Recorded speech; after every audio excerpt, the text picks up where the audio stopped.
어렵고 복잡한 경제 한 큐에 정리해드리는 김큐의 경제뉴스 큐레이션. 오늘은 좀 특별한 시간으로 꾸미겠습니다.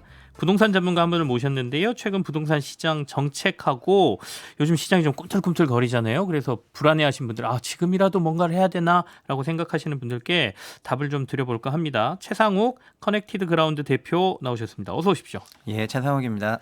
벌써 유튜브에 아까 화면에 나가시니까 알아보시는 분들이 계세요. 눈물꽃님께서 최상욱님 오셨네요라고 반갑게 인사를 해주고 계십니다. 제일 궁금한 거는 최근에 뭐 전세 가격 오른다 그러고, 그 다음에 뭐 아파트 매매가도 뭐 서울은 굉장히 많이 올랐다고 하고요. 계속해서 오른다고 그러니까 네. 어떻습니까? 지금 시장은 어떻게 판단하고 계세요? 부동산 시장? 시장은 이제 종합적으로는 네. 서울을 포함한 이제 수도권 일부 시장은 정말 상당한 상승세를 보여주고 있습니다. 지난주에 나왔던 이번 주에 나왔던 주간 동향만 보더라도 네네. 한 주의 동향 조사긴 하지만 0.2% 상승한다는 거는 거의 20년, 21년 수준의 그런 상승을 의미를 하는 거거든요. 그리고 현재 광역시 중에서는 인천을 제외하고 대부분 하락세가 유지가 되고 있습니다. 네. 뭐 대구만 하더라도 3개 구군지에서 하락세고, 부산도 뭐 수영구나 해운대구 같은 그런 부산 알짜 지역에서도 동향조사상 하락을 기록을 했는데, 서울은 25개 구에서는 거의 모든 지역이 이제 다 상승했고 상승 정도만 다르거든요. 네네. 그렇기 때문에 시장이 정말 양극화가 됐고요. 그리고 전세도 여쭤보셨는데, 주택의 매매가하고 전세가는 사실 동행을 하거든요. 그래서 전세가 작년 하반기부터 상당히 상승을 했고, 작년 4분기에는 주택담보대출을 위축시키면서 매매가는 하락세를 보였지만 4분기에도 전세가는 상승을 했거든요.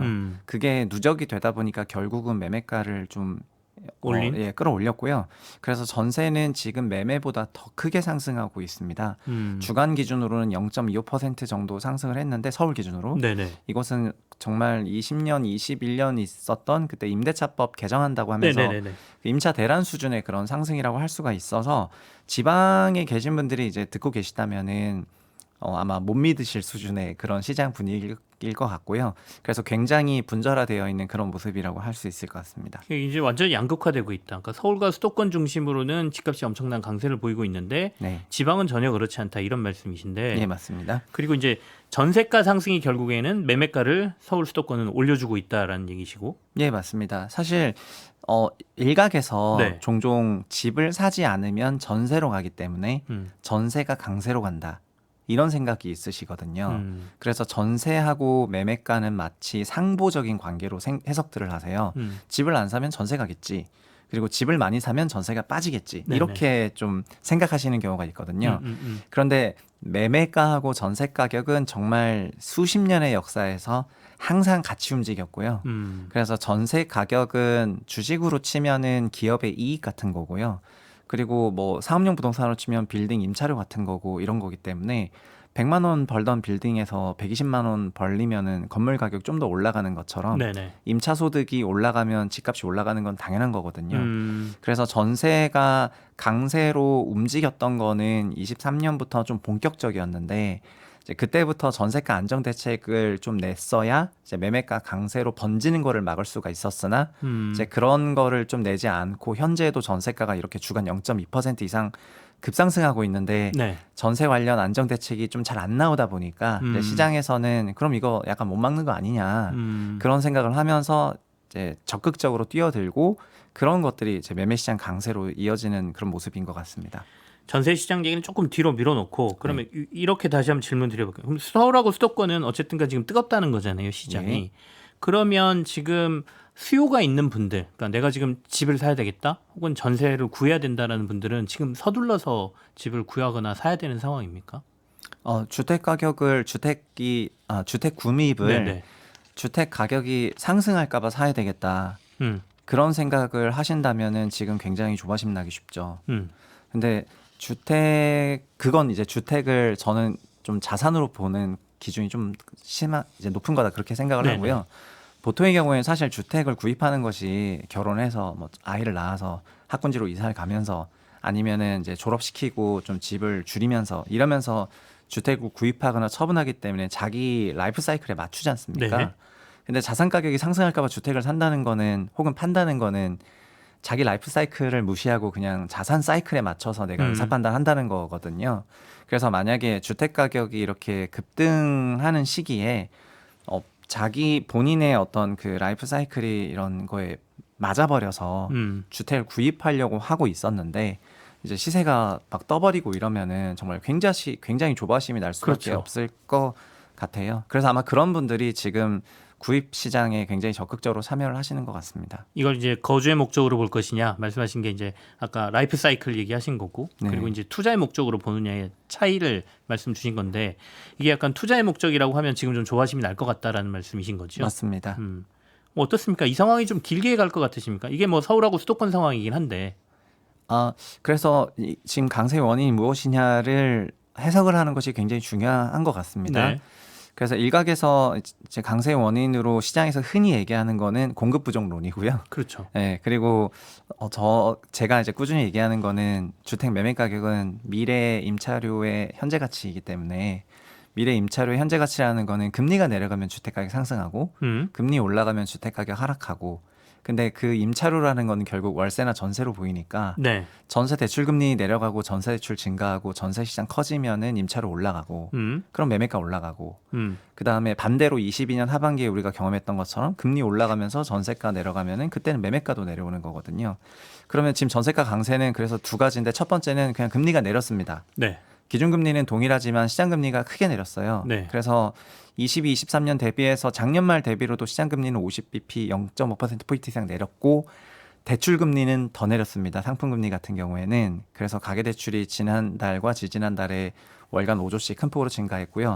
두 번째는 이거는 좀 매크로한 게 아니라 건설 부동산 시장적인 요인이기 때문에 약간 네. 국토부에게 그 책임을 물어야 되는 부분일 수도 있는데 두 번째는 빌라 전세 사기 사건이 네네. 여전히 굉장히 오랜 기간 이제 그 돌면서 빌라에 대한 그런 전세 기피 현상이 나오면서요.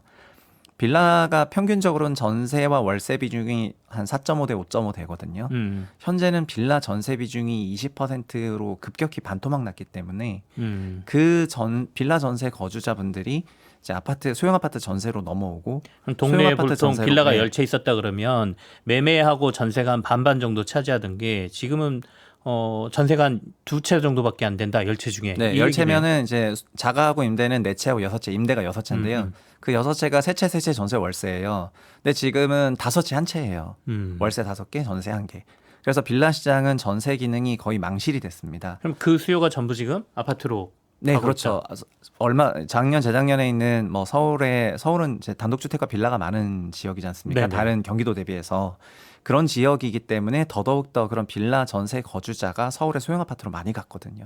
이런 것들이 이제 전세가를 순차적으로 밀어 올리면서 그리고 빌라 전세가 어떻게 아파트로 와 이렇게 생각하시는 분도 계신데 소형 전세가 이번에 사기 사건 난 것들 금액들 보시면 다 1억 5천에서 2억 5천 사이인데 네. 서울 구축 20평대 아파트들 전세가가 2억대에서 3억대거든요. 그리고 대출 받으면 넘어갈 수 있는 국면이기 때문에 이분들이 많이 넘어갔고 그래서 이 안에서의 그 월세와 전세의 전환으로 인해 가지고 네. 전세 강세가 나온 거다 보니까 그러면은 이런 부분으로 인해서 임차료 강세가 나왔다면 이게 안정화돼야지 매매가 안정이 있을 거지 않습니까? 그 매매가 안정이 있을 법한 시기는 현재 기준으로는 그냥 올해 말입니다. 첫 번째는 서울의 아파트 준공이 그래도 규모 있게 입주가 되는 게 올해 11월, 12월 정도 되면은 이제 입주되는 물량이 또 좀 있고 공급 물량이 좀 나온다. 네. 11월, 12월에. 네, 두 번째는 이 현상이 결국에는 빌라 기피 현상, 빌라 전세 기피 현상으로 나온 건데 네. 그 시작은 22년 8월부터였거든요. 금리가 올라가면서 역전세 나왔던 게. 네. 그래서 22년 하반기에 있었던 그런 이제 계약 이후부터는 전세 사기 사건이 나면서 대부분 다 월세 거래를 선택했는데 그래서 그게 2년이 되는 시점이 올해 말이라고 생각이 되거든요. 그래서 지금 그런 전환이 이제 올해 말까지는 조금 있을 것 같고 그래서 뭐 이게 한 5, 6개월 남았다고 생각이 되는데요. 그 기간 안에 임차 시장 안정 대책이 딱히 나올 수 있는 게 마뜩하지 않다 보니까 이런 추세가 연말까지 이어질 가능성이 조금 있을 거로 보고 있습니다. 그럼 지금처럼 주택 시장의 강세는 연말까지는 좀 이어질 것 같고 지금 우리 최 대표님 생각으로는 연말 이후에는 조금 수그러들 가능성이 있다. 네, 임대차 계약 그거 하고 이제 입주 물량 부분하고 그리고 정부가 지난달에 드디어 임대차 시장 안정화 대책을 논의하기 시작을 했고 네. 일부 발표를 했습니다. 그래서 지금처럼 주간으로 0.2, 0.3%씩 올라갈 때 정부 그 어떤 정부라도 가만히 있을 수는 없거든요. 네. 그래서 아마 앞으로는 임차 시장 안정 정책이 많이 나올 것 같고 어제 드디어 구두 개입을 했습니다. 주택 시장 강세가 오래 갈 수 없다. 네. 이렇게 이제 박상원 장관이 언론을 통해서 밝혔고 그런 것들을 보면은 드디어 임차 시장에 대해서 정책 내겠다는 그런 시그널을 던지고 있는 거여 가지고 그게 한 6개월 정도 걸릴 거라고 생각하니까 연말 정도로 보고 있습니다. 그러면 지금 말씀하신 걸로 제가 정리를 해보면 결국에는 전세 시장, 임차 시장이라고 표현하셨지만 네. 전세 시장 못 잡으면 지금 집값에 계속해서 약간의 지금 부동산 시장의 화랑이라고 표현을 해야 되나요?